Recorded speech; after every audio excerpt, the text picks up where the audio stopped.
Hi everyone. In this video, I would like to explain about preparation methods of alkenes or synthesis of alkenes. Methods of preparations of alkenes. So there are different methods that are used to prepare or produce the alkenes. It includes dehydrohalogenation of alkyl halides. Dehydrohalogenation of alkyl halides. And dehydration of alcohols, dehalogenation of vicinal dihalides, controlled hydrogenation of alkynes, cracking or pyrolysis of alkanes. So all these methods that are used to prepare alkenes. Okay.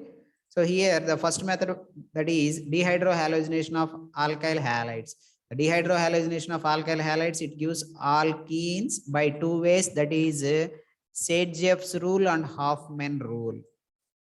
It produces the alkenes by two ways, that is Saint-Jeff's rule and Hoffman rule. So both are different. Saint-Jeff's rule and Hoffman rule, both are different. That is with respect to the reagent. With respect to the reagent, both the rules are different. So that you are going to get, in both the cases, you are going to get the alkenes as the product. But according to the Saint-Jeff's rule, highly substituted alkene is the major product. But when coming to the Hoffman rule, less substituted alkene is the major product. We will discuss all those things in case of dehydrohalogenation of alkyl halides in the preparation of alkenes. So coming to the, generally the alkene compounds that can be produced by the elimination reactions. In generally, the alkene compounds that can be produced by the elimination reaction. So here you can see that the one of the substrate molecule, here it is there, the substrate molecule consisting of adjacent carbon atoms. So here adjacent carbon atoms which are having, one is having X, another is having Y. So consider X and Y are atoms or groups. So elimination of the atoms or groups from the adjacent carbon atoms. Elimination of the atoms or groups from the adjacent carbon atoms, that leads to produce a double bond in between those two adjacent carbon atoms. That is nothing but alkene compound formation. That is nothing but alkene compound formation.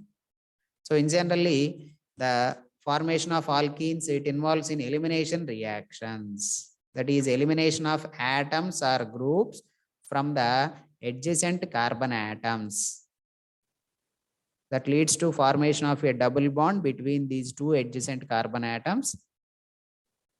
That is nothing but alkene compound formation. So this is the general reaction.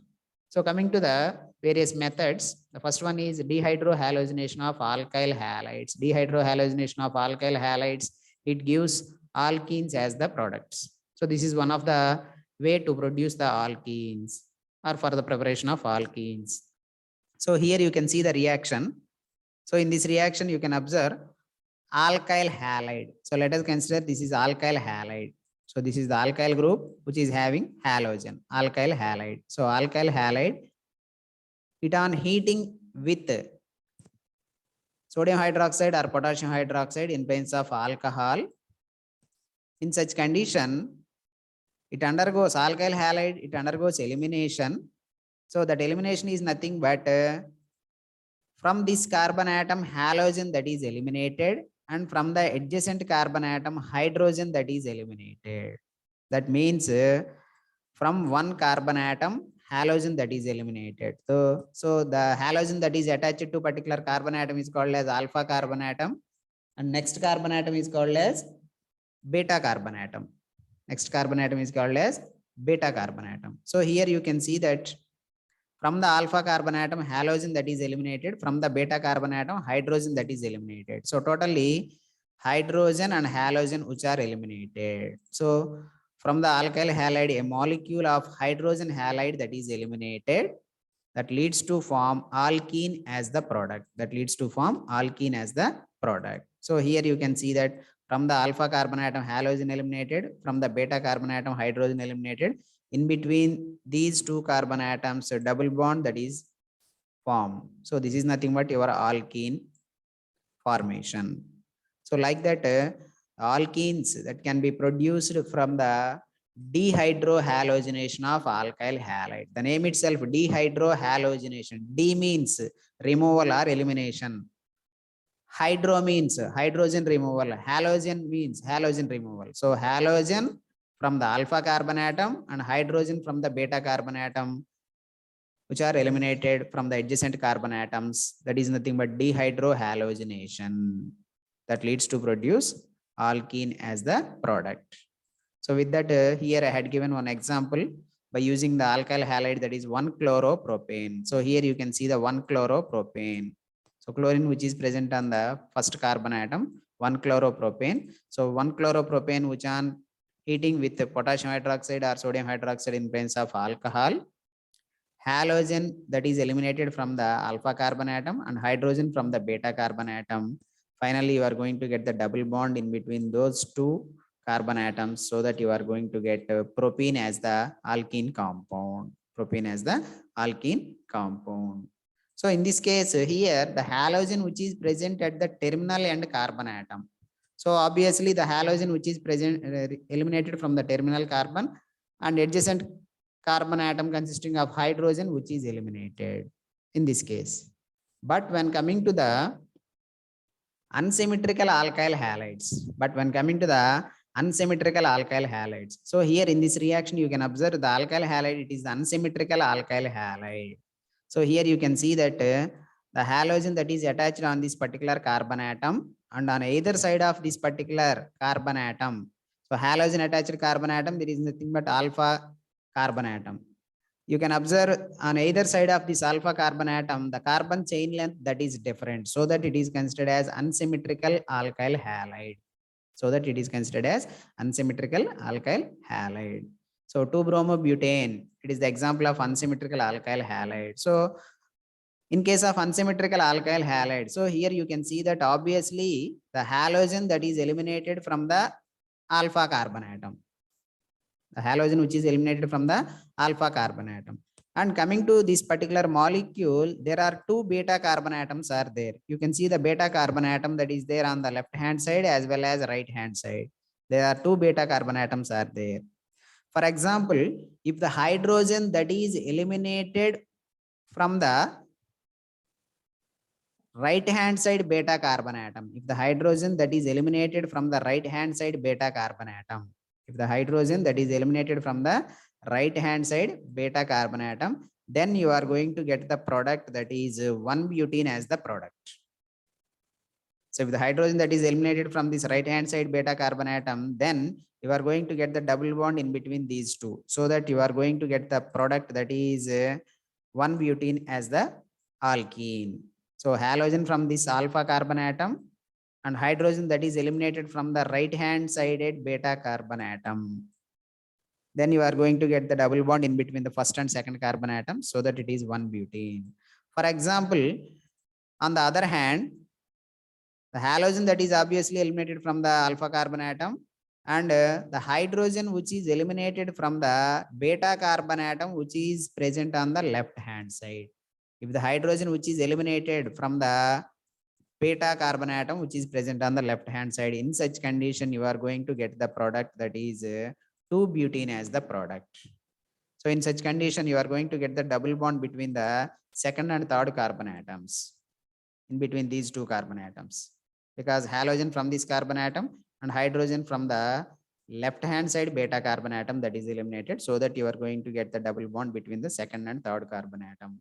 That is nothing but 2-butene as the product. 2-butene as the product. So in such case, which one is the major product? Which one is the major product?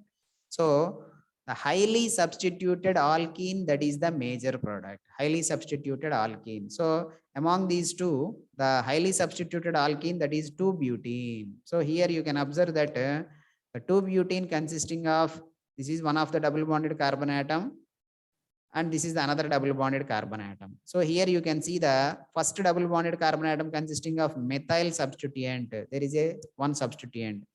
And on the second double bonded carbon atom, here also you can observe one more substituent that is there. So like that, each double bonded carbon atom, it is having one substituent. So totally here, the substituents which are present on the double bonded carbon atoms, that is 1 plus 1, that is 2 substituents that are there on the double bonded carbon atoms. But when coming to the 1-butene,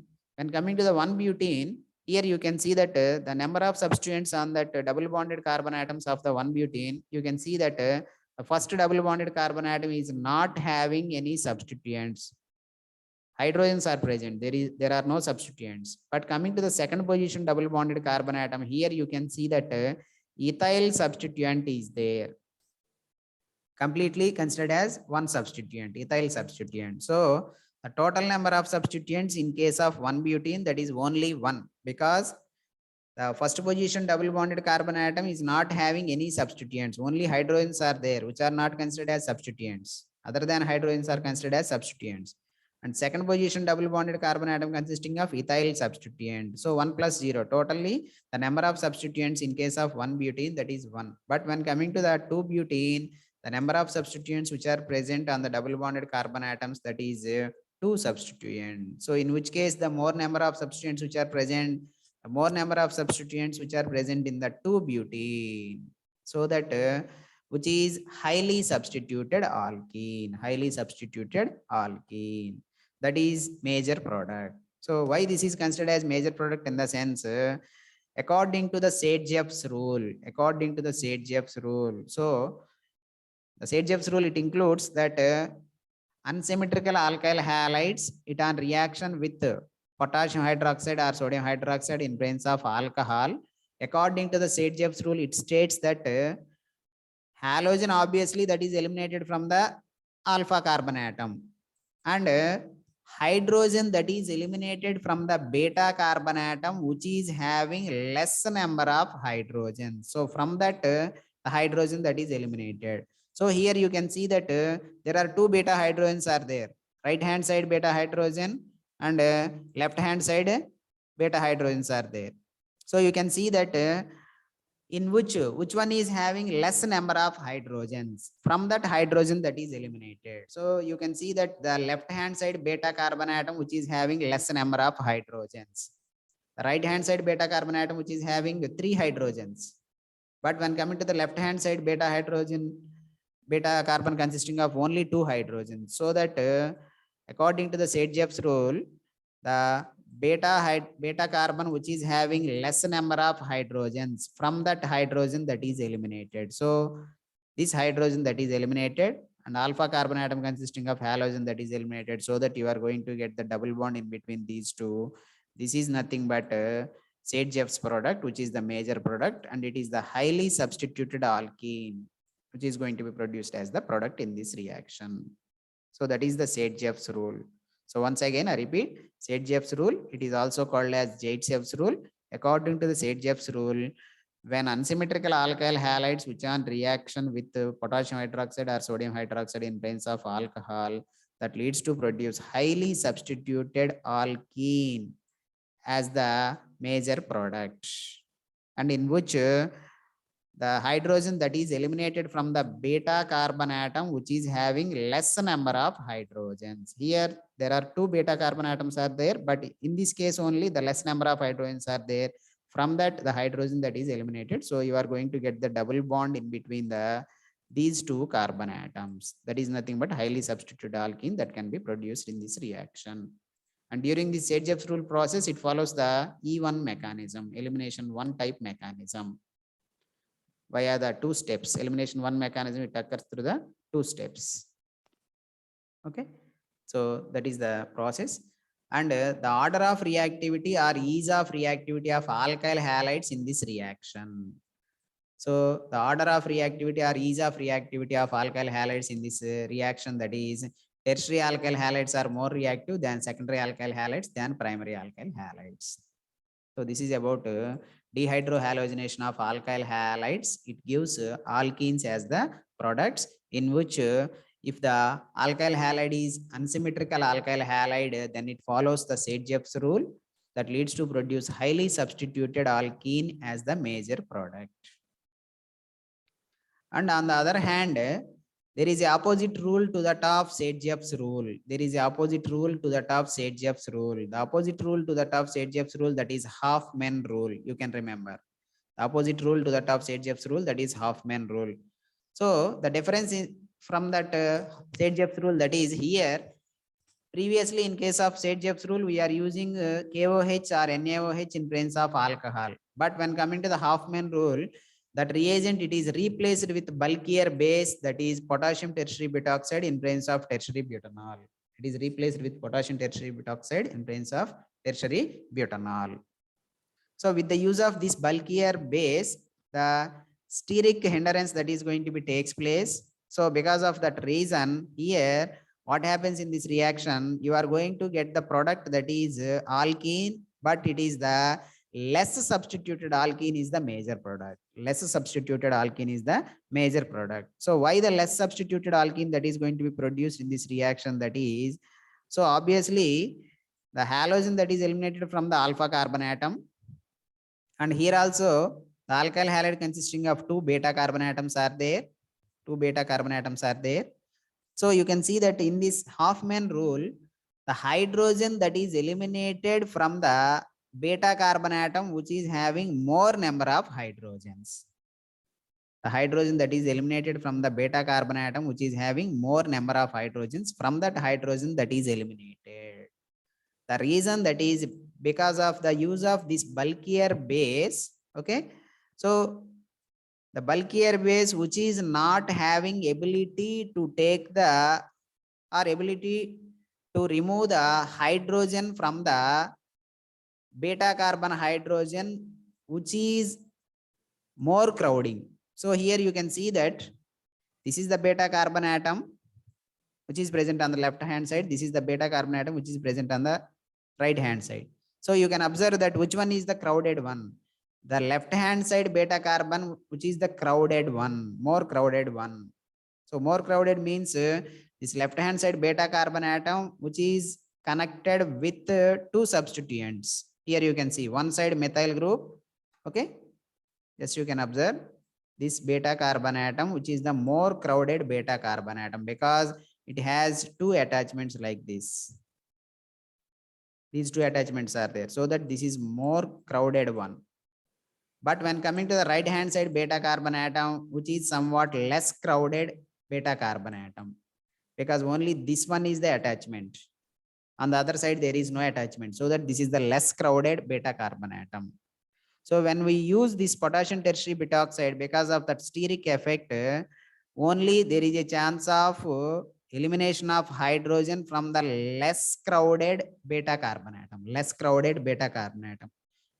Less crowded beta carbon atom. That means the less crowded beta carbon atom, which is having more number of hydrogens. So from that, the hydrogen that is eliminated, so that you are going to get the double bond between these 2 carbon atoms. That is nothing but major product, which is the Halfman product.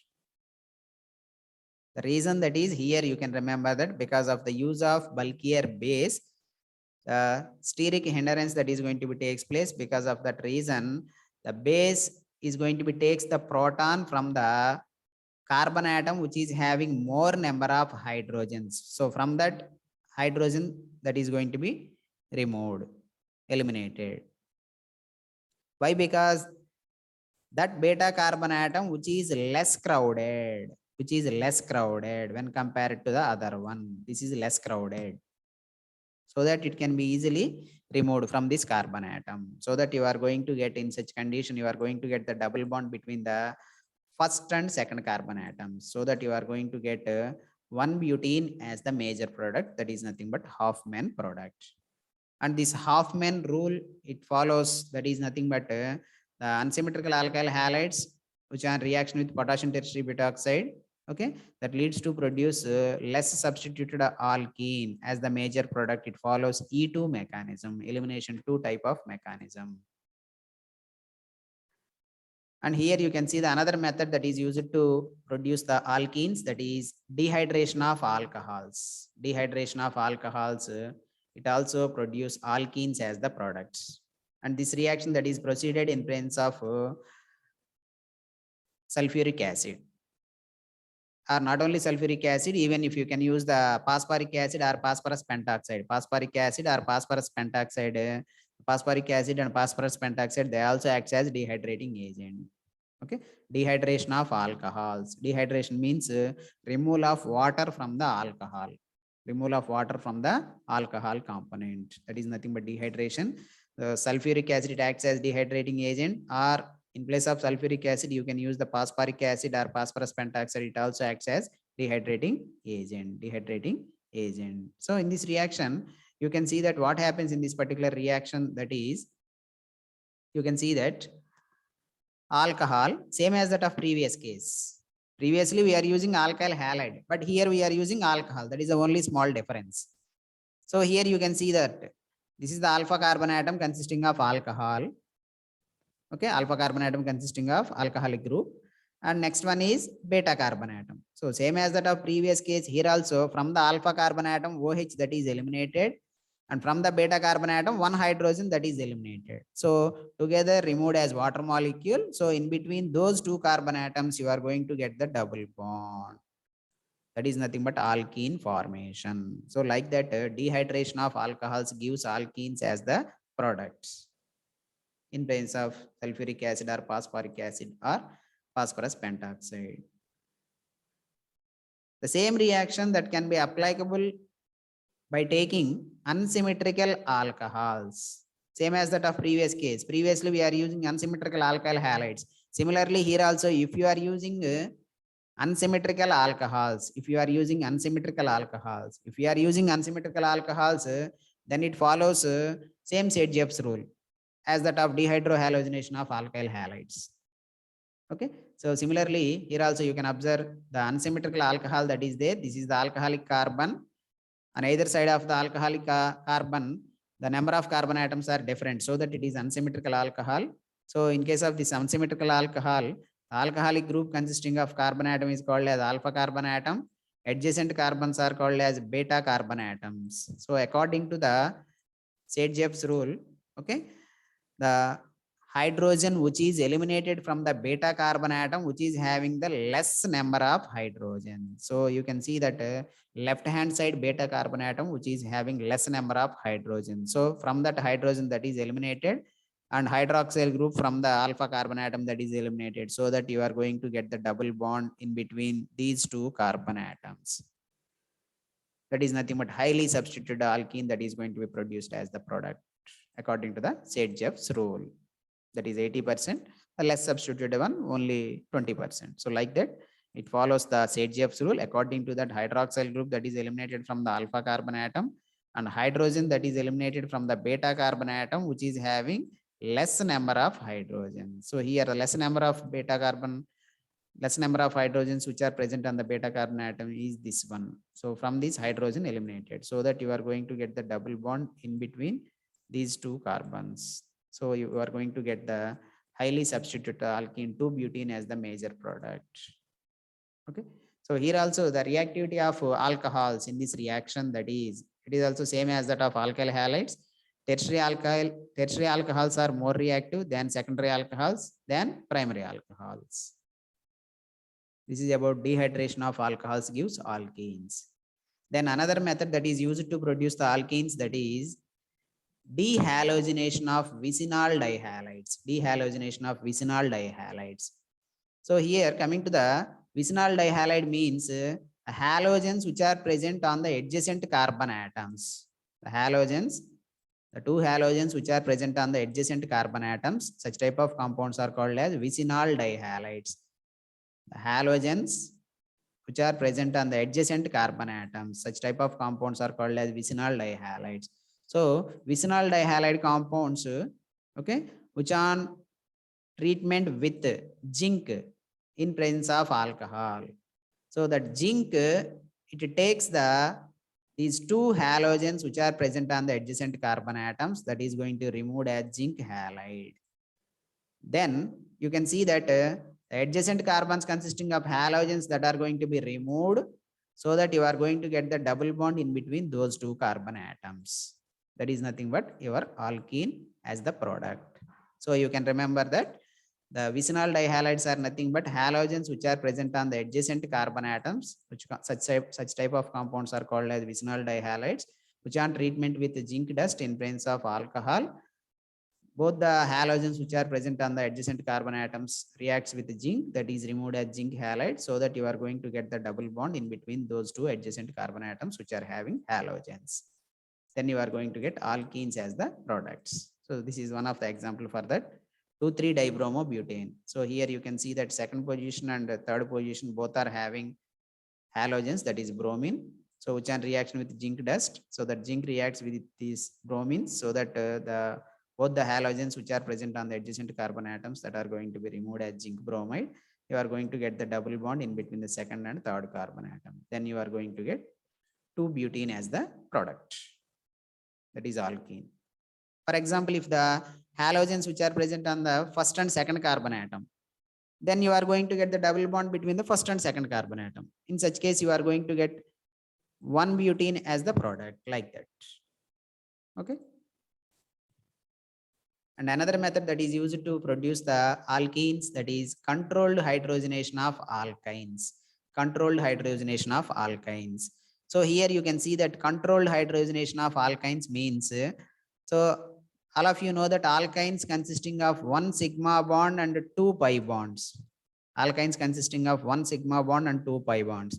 Controlled hydrogenation of alkynes means only 1 pi bond that is hydrogenated. We can reduce only 1 pi bond by addition of hydrogens. That is nothing but controlled hydrogenation, so that we can reduce only 1 pi bond by hydrogenation, so that finally you are going to get alkene as the product.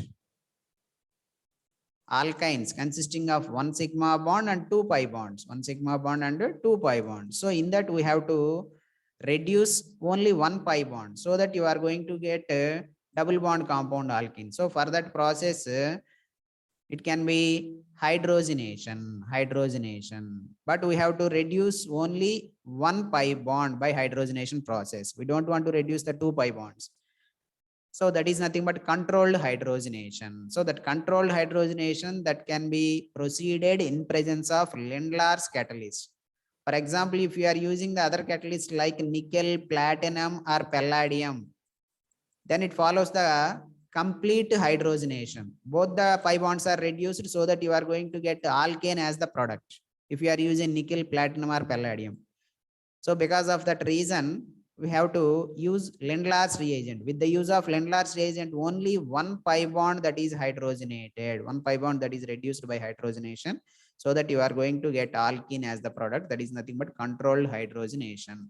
So here Lindlar's reagent or Lindlar's catalyst is nothing but poisoned palladium. Poisoned palladium means palladium which is mixed with calcium carbonate, or palladium mixed with barium sulfate or nickel boride in presence of quinoline. This is nothing but called as Lindlar's reagent or Lindlar's catalyst.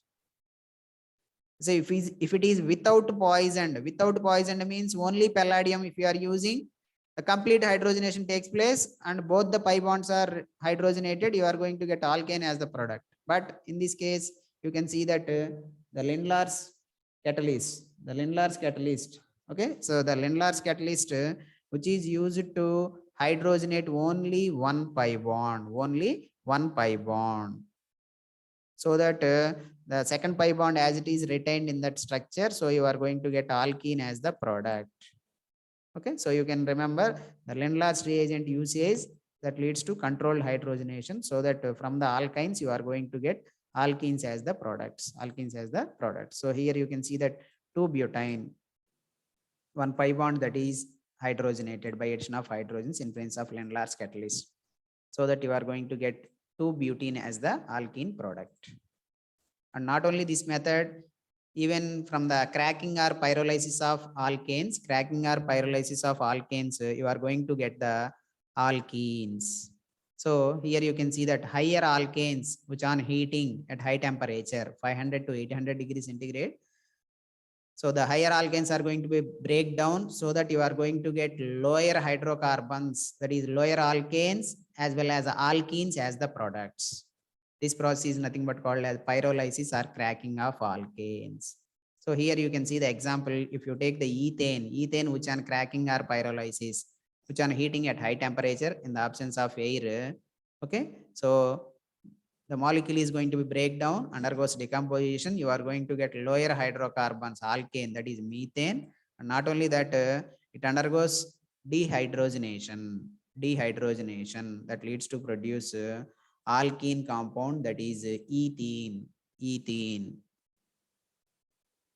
Not only that, if you can use the propane, for example, if you use the propane, okay, so propane which on heating at high temperature in the absence of air, okay, so if it is going to be breakdown like this particular component which is going to be formed as alkene, that is ethene, and this portion that is going to be produced as lower alkane, that is methane.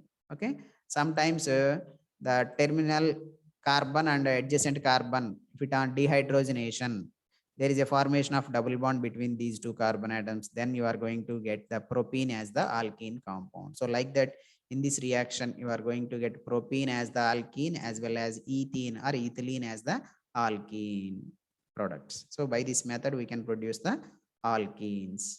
Okay. So this is about various preparation methods of alkenes. So for more organic chemistry related videos, you can subscribe my channel. This is my channel. You can subscribe my channel. So you can watch various types of reactions like alkanes preparation methods. Okay. Diels-Alder reaction, Cannizzaro reaction, aldol condensation, Perkin condensation, benzoin condensation, like that. So organic chemistry topics which are there in my channel.